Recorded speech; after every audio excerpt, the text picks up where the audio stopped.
श्री सीतारामचंद्राभ्या नमः। वाल्मीकि रामायण अयोध्याकांड सर्ग 50 श्लोक 16 से 30। गंगा महिमा, सुमंत्र विदाई और राम का विश्वास। सत्यं शिवम सुंदरम श्रीराम। श्रीमद्वाल्मीकीय रामायण। श्री सहित दिनकर बंस भूषण काम बहु छवि सोहई। नव अंबुधर बरगात अंबर पीत सुर मन मोहई। मुकुटांग दादी विचित्र भूषण अंग अंगन ही प्रति सजे। अंभोज नयन बिसाल उर्भुज धन्य नर निरखंतीजे। श्रीराम गंगा की महिमा गाते हुए कहते हैं, जिसने यहाँ स्नान किया वह देवताओं का प्रिय बन जाता है, और फिर सुमंत्र को भरत पर अद्भुत विश्वास का संदेश देकर विदा करते हैं। अयोध्याकांड सर्ग 50 श्लोक 16 से 30 का यह भाग सुनिए। पिछले भाग में अयोध्याकांड सर्ग 50 श्लोक 1 से 15 में देखा कि राम सीता लक्ष्मण श्रृंगवेरपुर गंगा तट पर पहुंचे। निषाद गुह ने प्रेमपूर्वक उनका सत्कार किया, भोजन विश्राम की व्यवस्था की और गंगा पार के लिए नौका तैयार रखी। आज वाल्मीकि रामायण अयोध्याकांड सर्ग 50 श्लोक 16 से 30 में श्रीराम गंगा तट की अलौकिक शोभा और जल की पवित्रता का काव्यात्मक वर्णन करते हैं। बताते हैं कि यहाँ देवता ऋषि स्नान करके पुण्य अर्जित करते हैं। फिर वे सुमंत्र को अयोध्या लौटने का आदेश देते हैं। भरत की धर्मनिष्ठा पर अपना पूर्ण विश्वास व्यक्त करते हैं और कहते हैं, भरत कभी अन्याय से राज्य नहीं लेंगे, वे अवश्य मेरा सम्मान रखेंगे। जलाघाता सोग्रा फे निर्मलहासिनीम क्वचिद वेनिकृत जला क्वचिदावच्छोभिताम 16। प्रस्तर खंडों से गंगा के जल के टकराने से जो शब्द होता है वही मानो उनका उग्र अट्टहास है। जल से जो फेन प्रकट होता है वही उन दिव्य नदी का निर्मलहास है।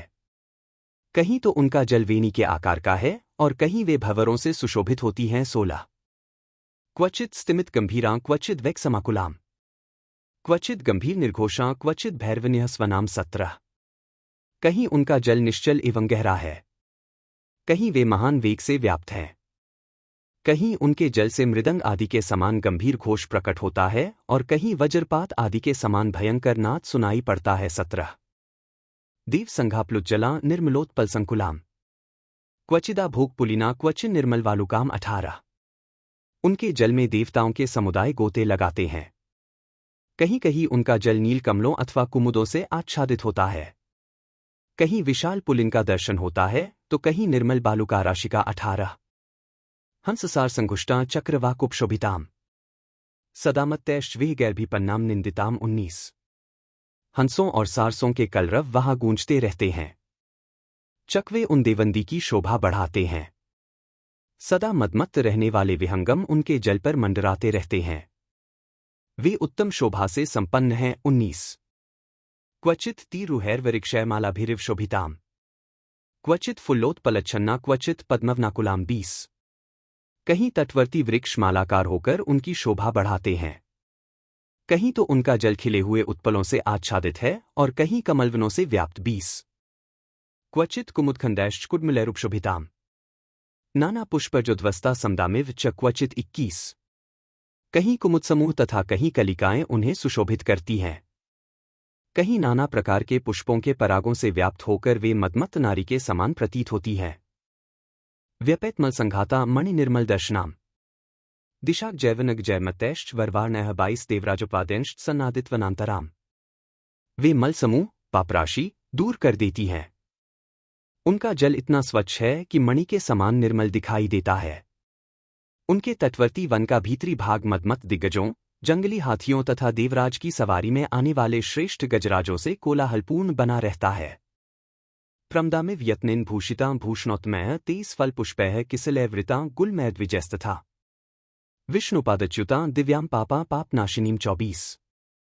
वे फलों, फूलों, पल्लवों, गुल्मों तथा पक्षियों से आवृत होकर उत्तम आभूषणों से यत्नपूर्वक विभूषित हुई युवती के समान शोभा पाती है। उनका प्राकट्य भगवान विष्णु के चरणों से हुआ है। उनमें पाप का लेश भी नहीं है। वे दिव्य नदी गंगा जीवों के समस्त पापों का नाश कर देने वाली हैं। 23 से 24। शिंशुमारैश्च नकरैश्च भुजंगैश्च समन्विताम शंकरस्य जटाजूटाद् भ्रष्टा सागर तेजसा 25 समुद्रम हिषी गंगा सारस क्रौंचनादिताम आसाद महाबाहुः श्रृंगवेरपुरन प्रति 26। उनके जल में सूंस, घड़ियाल और सर्प निवास करते हैं। सगरवंशी राजा भगीरथ के तपों में तेज से जिनका शंकर जी के जटाजूट से अवतरण हुआ था, जो समुद्र की रानी है तथा जिनके निकट सारस और क्रौंच पक्षी कलरव करते रहते हैं, उन्हीं देव नदी गंगा के पास महाबाहु श्री राम जी पहुंचे। गंगा की वह धारा श्रृंगवेरपुर में बह रही थी 25 से 26 तामुर्मिक्लिला वर्तामन विवेक्ष महारथ सुमंत्रम ब्रवीत सूतमिह वाद्य वसामहे 27। जिनके आवर्त भंवरें लहरों से व्याप्त थे, उन गंगाजी का दर्शन करके महारथी श्रीराम ने सारथी सुमंत्र से कहा, सूत आज हम लोग यहीं रहेंगे। 27। अविदुराद्यम नद्या बहुपुष्प प्रवालवान सुमहानिंगुदि वृक्षो वसामुत्रैव सार्थे 28। सार्थे गंगाजी के समीप ही जो यह बहुत से फूलों और नए नए पल्लवों से सुशोभित महान इंगुदी का वृक्ष है, इसी के नीचे आज रात में हम निवास करेंगे। 28। प्रेक्षामी सरिता श्रेष्ठा सामान्यस्लिला शिवाम देवमान व गंधर्व मृग पन्नक पक्षिणाम 29।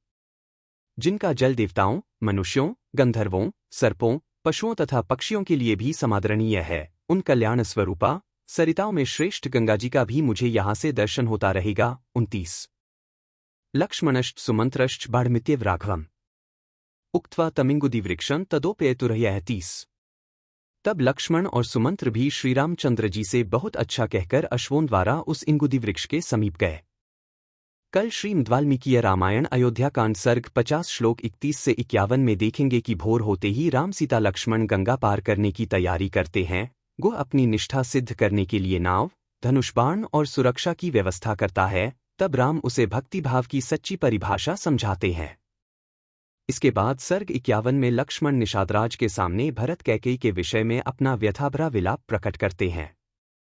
यदि वाल्मीकि रामायण अयोध्या कांड सर्ग 50 श्लोक 16 से 30 में गंगा की दिव्य महिमा, सुमंत्र के प्रति राम का स्नेह और भरत पर उनका अटूट विश्वास आपके हृदय को स्पर्श कर रहा हो, तो वीडियो को लाइक करिए, राम भक्तों के साथ शेयर करिए और चैनल सब्सक्राइब करके बेल आइकन दबाइए, ताकि कल सर्ग 50 का अंतिम भाग और फिर 51 लक्ष्मण का विलाप आप तक समय पर पहुंच सके।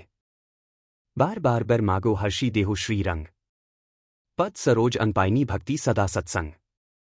कथा विसर्जन होत है, सुनो वीर हनुमान। जो जन जंग से आए हैं, सो तंग कर ही पयान। बोलो सियावर रामचंद्र जी की जय। राम भक्त हनुमान जी की जय।